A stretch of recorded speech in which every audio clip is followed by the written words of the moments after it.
All right, Sean Zattel, FightHype.com, here with the CEO of Mayweather Promotions, the man that heads it all, Mr. Leonard Ellerbe. Leonard, we got the first big fight kicking off Showtime Championship boxing schedule. Angelo Leo defending the WBO 122-pound title of the world against Stephen Fulton, Rolando Romero on the undercard.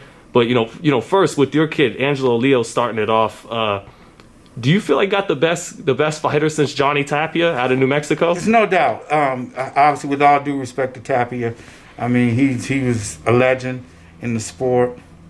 Obviously, Angelo Leo, he's one of those diamonds in the rough. Everyone knows his backstory. Tremendous young fighter. Actually, just got finished talking with him. Really, really motivated, and really, really excited for the 23rd. Really, really excited. To win the title, last year he fought Tremaine Williams, a fighter with good defense and good speed. Do you feel like that serves him well against Fulton? That raised his chances of winning the fight when they fight? He's going to win the fight. I'm very confident that he's going to win the fight.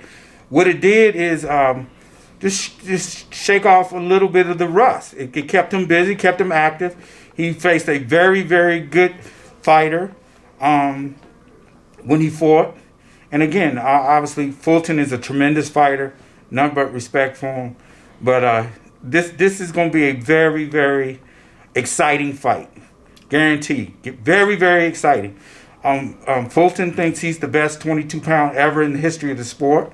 And Angelo is going to show him on the 23rd that what this is all about. Sorry, go ahead, Leonard. Yeah, I mean, Fulton is definitely come on the record and said that this is going to be his easiest payday ever.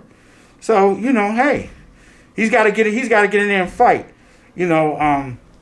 Again, he's a very, very good fighter. Very exciting. He does some things very well, but he has flaws just like any other fighter. And Angelo is going to be able to capitalize on all of that. It's two guys, right, in their physical prime at 26, both undefeated. We know Angelo, he has real fast hands on the inside. He could explode on you. But Stephen Fulton, he could move and he could punch good on the move. What's Angelo going to have to do, to counteract that and to win the fight? He has a very good game plan, and his game plan is on point. We've talked about it. Floyd's talked to him about it. His game plan is on point. What we watched, I personally watched a lot of film on Fulton over a period of time, and he's a good fighter, but he can be beaten, and he will be beaten on the 23rd. Is pressure going to be a big part of that? Well, I don't want to get into the details of what the game plan is going to be, but at the end of the night, Angelo will have his hand raised and still. Haven't had a chance to look at the odds. I'm sure they're really close. What do you think some people, if they're picking against Leo, what do you think some people are overlooking about him? Man, to be honest, I really don't care about the odds. I know what kind of fighter that we have. I know his determination. I know his work ethic. And again, I've reiterated to him, it's not like that he's facing Gomez, Barrero, or Morales. Obviously Fulton thinks he's better than all of those guys. Mm-hmm. But again, he's fighting a very good fighter who can be touched. I've seen the guy lose rounds. Again, it's going to be a very, very good fight. Nothing but respect to both guys, but the fans are the winners in this because you get two young guys fighting in their prime. Mm-hmm. And Floyd master boxer, but he always appreciated like all kinds of styles in boxing, all of them. What does he like? What do you guys like? Just about what Angelo is as a fighter. Well, he's a throwback fighter. He's a throwback fighter. He's a guy that just comes to work, and he's a blue collar guy. Just comes to work and figures it out and just gets it done. I'm so proud of what he's been able to do, and the sky is the limit on what he'll be able to accomplish in his career, especially after he beats Fulton on the 23rd. But he's not a slow guy, right? Because sometimes we think of blue collar guys. We think, guys who gotta out hustle you. They don't have the fastest hands, but do you think Angelo does got some fast hands? He can do a lot of things very, very well. And he's very determined, and he's a hard worker, and he takes his job very, very seriously. Is it going to be tough to take, the confidence from a guy like Fulton, who is undefeated, and is that? Man, again, Stephen Fulton is a good fighter, but he can be beaten. He can be beaten, and Angelo's going to show you that on the 23rd. Fulton's made a big deal about he's beat a lot of undefeated guys, and which he has done. But that's been by design on the way his career has been built. If Angelo would have fought those same guys, it would have been the same outcome. But if you just go and do your homework on the guys that he's fought, the guys that they've beaten, and then it all makes sense. And again, it's like I've been in this game for a very, very, very long time. So there's a method to the madness on how you match guys. So the whole beating undefeated guys that he's beaten is a little overrated. But to take nothing away from Fulton, again, I'm going to keep reiterating, he's a very, very good fighter. You always have said shit's different in there when you get in there with a guy. Some guys looks easy on the outside. And do you think by any chance that's the case with Fulton, with Leo? Well, again, he's looking way past Angelo Leo.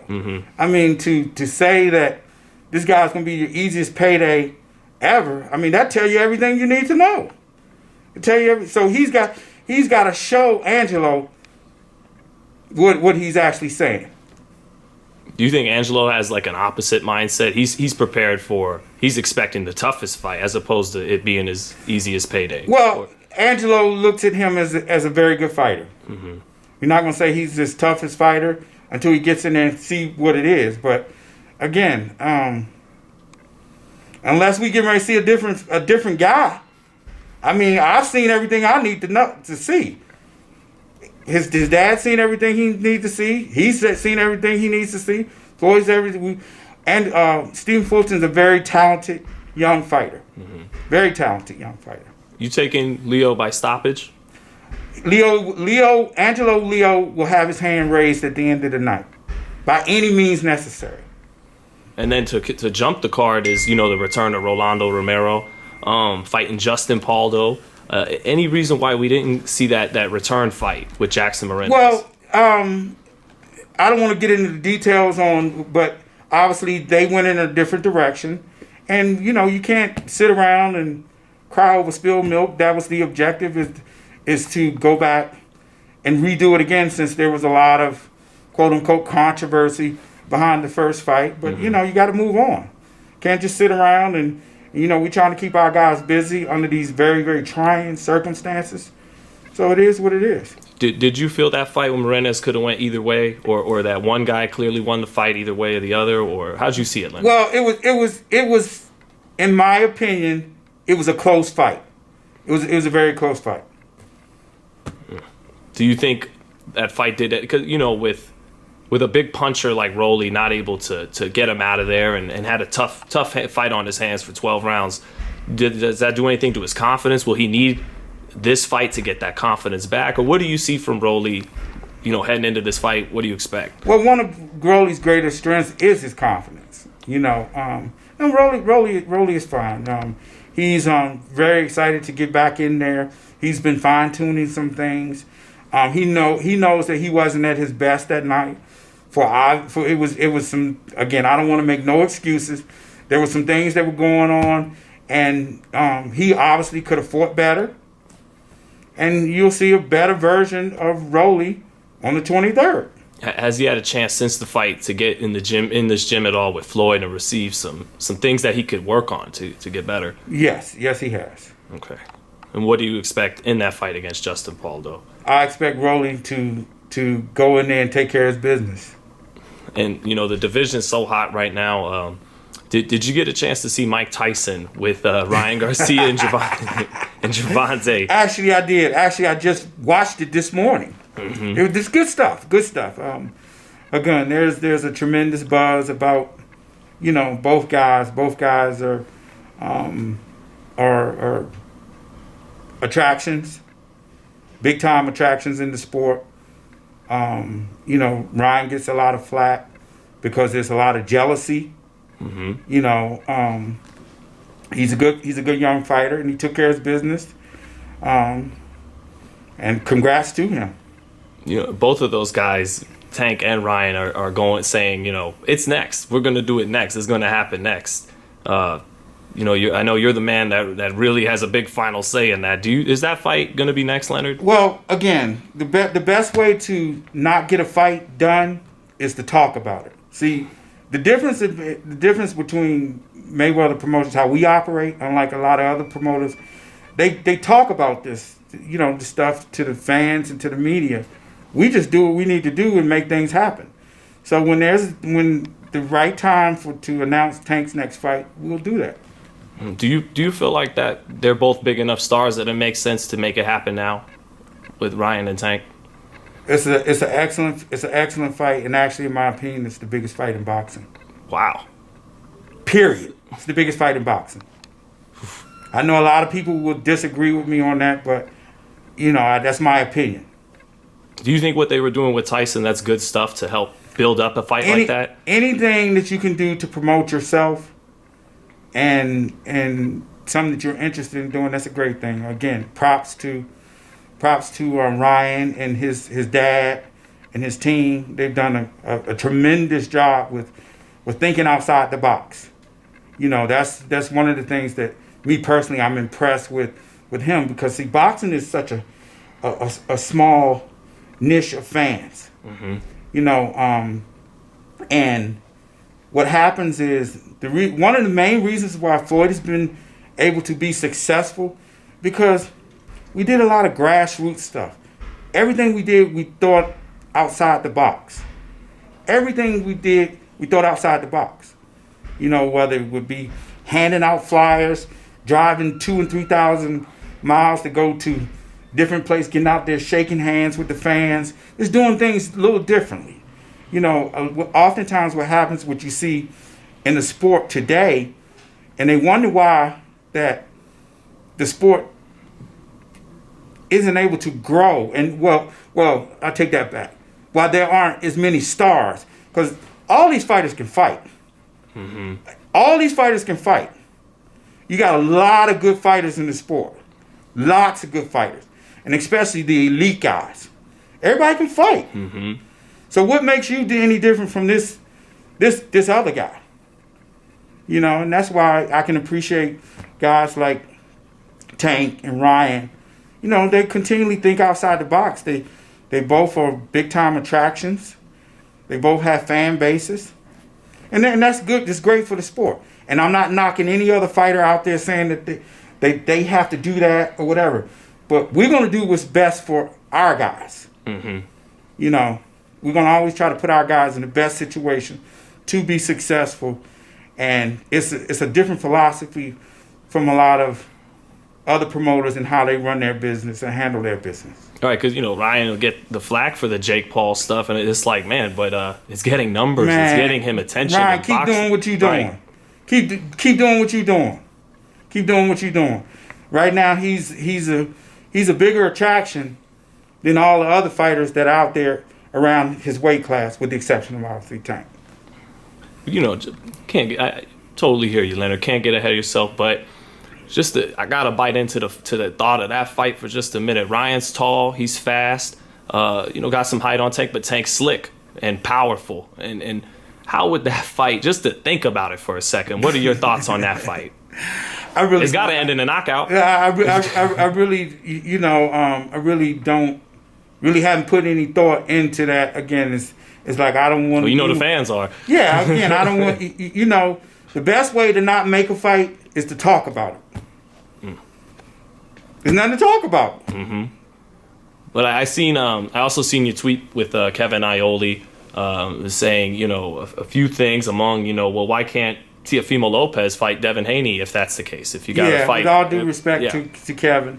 I mean, he, I just only commented on this story that because he was making mention to that both of the guys have a willingness to fight anybody. Well, Tank does too. But we just don't run and be crash dummies. That's just something we don't do. You know, we have a great team, and we move differently. You know, we don't sit there and tell everybody, you know, what our next move is. You know, we know what's going on. You know, we see what the landscape is. So again, why not fight Devin Haney? Why not fight Devin Haney? Devin's a tremendous young fighter. Is there any reason not to do Tank Davis, Devin Haney as well, or? We have no problems with fighting anybody. It just has to make sense. And what makes dollars, always going to make sense. And also, Leonard, you know, obviously Garcia wants to fight and the fans want to fight, but if you're Oscar De La Hoya or if you're thinking, do you think De La Hoya wants to put his fighter in there at 22 against Tank? I can't speak for Oscar, but Ryan Garcia, he's a boss. He's a boss, and he's let the world know that he wants to fight Gervonta Davis next. So that's what Ryan Garcia says. You know, if there's a disagreement with that, that's none of my business. I'm just only reiterating what the fighter said. You know, and he said it to the entire world. You know, I don't know what Oscar's thinking, what he wants to do. That's none of my business. Did he look ready against Luke Campbell to you for that level? Most definitely. Most definitely. Again, Ryan Garcia can fight his ass off. He can fight. I mean, people make mention because he's done they say, oh, he's a social media sensation. No, he's just done a good ass job with figuring this shit out and knowing how to think outside the box. Give him credit. Give credit where credit is due. That's all he's done. Why? Again, I'm not criticizing other fighters, but again, he's figured the shit out. He's figured it out. How to generate revenue outside of the sport and to how to make himself a bigger attraction. He's figured it out. But when you saw the speed and the skills against Luke, you said, oh, yeah, he's ready for anybody. I've been knew he could fight. Before that fight. I've been knew he could fight. People just want to criticize other fighters because they always when you have certain things that you do really well, people always want to criticize you. I mean, look, they criticize Tank. One of the things they say, oh, but Tank ain't fought nobody. Stop it. Just stop it. And see, boxing is bigger than the fans. You have diehard boxing fans, and then you have people who are fans of the sport. You know, they just like a good fight. They like a good fight. They like a good fight. And one thing Tank has been able to do, he's been able to put asses in those seats. Okay? You know, the media oftentimes criticizes because a lot of it is just that people move a little differently. You know, people move a little differently. And you know, that's what it is. And you know, but criticism, that's part of being on top. I mean, yeah. I personally heard it for 20-some years. They're still criticizing Floyd Mayweather till this day. There's still fans out there saying, well, he didn't fight this guy in his prime. He didn't do this and he didn't do that. And all he did was protect his own. And it's all bullshit. All I've ever seen that guy come in this gym and other gyms and bust his ass 2 and 3 times in a day. Run. Go to the fitness gym. That's all I've ever seen. So you don't want to hear about, well, Ryan was too young or he's too green if that fight happens. Man, again. Or they're going to say what they're going to say. Criticism comes with being on top. So I don't even hear the shit. You know what I mean? It's that I don't pay it no attention. I really don't. And that's one of the things actually that I learned from Floyd. Many years ago. He always used to tell me, because I used to get worked up many years ago. He said, man, don't pay no attention to none of that shit. Them people gonna talk about us. It doesn't even get you mad? Yeah. At all. Listen, I can't even hear it. Are you ever so cool with it that you're not even mad at the guy? You're just like, oh, really? Again, that's how you feel? Okay. Right, because what I've learned, especially as I gotten older, maybe 15 years ago that might have worked. But everyone's entitled to their opinion. And guess what? I respect any and everyone's opinion. But it's success that ultimately makes you feel better, right? That helps you tune out those people? Or well, no. I mean, that's part of it, but being confident in who you are and what you're doing. You know what I'm saying? Mm-hmm. And having a mutual respect for what people do. You know what I mean? It's like I respect every fighter who gets in there, and because they're putting their life on the line each and every time they step up in there. I respect all the promoters and the managers and everybody's on everybody's team because it's all talk. Because the two guys or the two ladies, they got to get in the ring and they're the ones that's going to determine the outcome. Mm-hmm. Everything else is just this. You know what I'm saying? So it don't matter what they say. And criticism is part of life. It's part of life. And once you have a understanding of that, then you much better off. Yeah, I don't really care what people say. It seems like it's hard to find that median though, where you don't just block out all criticism. Where you still tell yourself, okay, yeah, I needed to work on that, but at the same time, don't listen to all the other shit people say. Now you still gonna check people. Uh-huh. Still gonna check people, but as far as how it affects you and how you go about your business and whether you give it, any more thought, other than just that at that particular time. No, it's like we can't even hear you. I talk to the same people every day about business. And not one conversation is about, oh, did you hear about something that Aaron said or this guy or Hearn or this guy or this manager or this fighter? No. We making moves. We grinding. Well, Leonard, that's all I got for you today. I can't wait to see January 23rd. It's just a tremendous fight. Two guys in their prime, two undefeated, as good a style matchup as you could get, wouldn't you say? Oh my God, it's that right there. That's gonna be a very, very entertaining fight. And props to Showtime and Stephen Espinosa for making it happen. Again, it's a tremendous fight between two young fighters in their prime. Stephen Fulton's talked a lot of trash. Angelo Leo, he's just goes about his business, and he's a hard worker. And again, I'm very, very confident that at the end of the night on the 23rd, the Angelo Leo hand will be raised, and he'll still be world champion. And what kind of time window can we expect to maybe get an announcement on Gervonta's next fight? Don't know. Me and Al, we're talking about it, and Floyd, we're talking about it. But one thing we do know, Tank's next fight will be in front of fans. It's he is a big time attraction, and that's what his fans do deserve. Unfortunately, we are in this pandemic now, where in our last fight we had limited fans.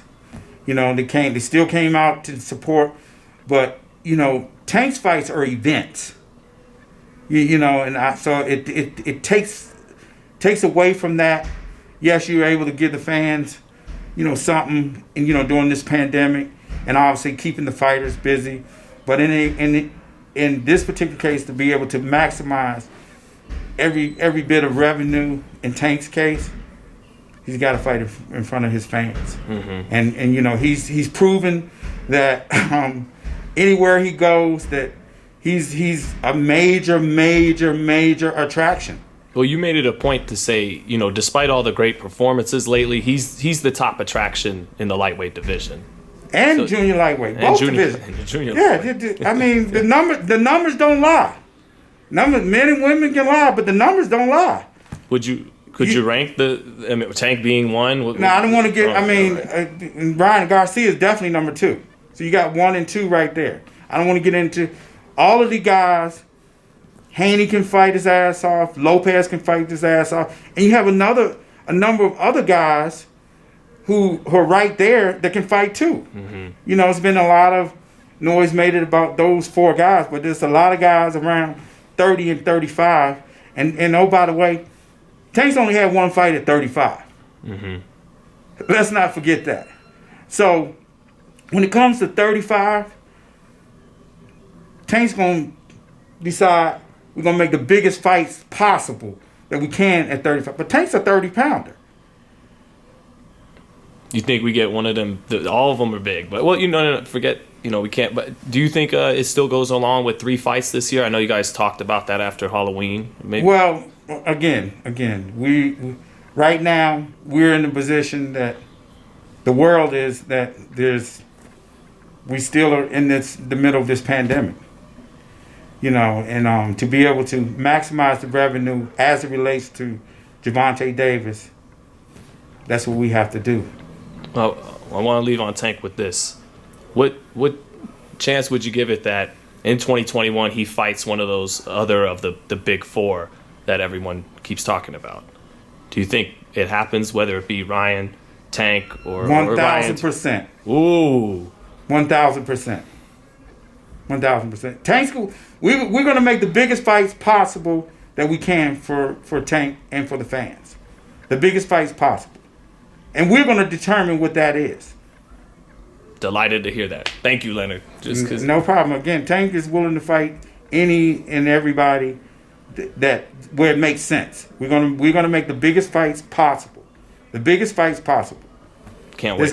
This guy is a big time star in the sport, and he's proven that the numbers don't lie. And again, we're just gonna keep it moving.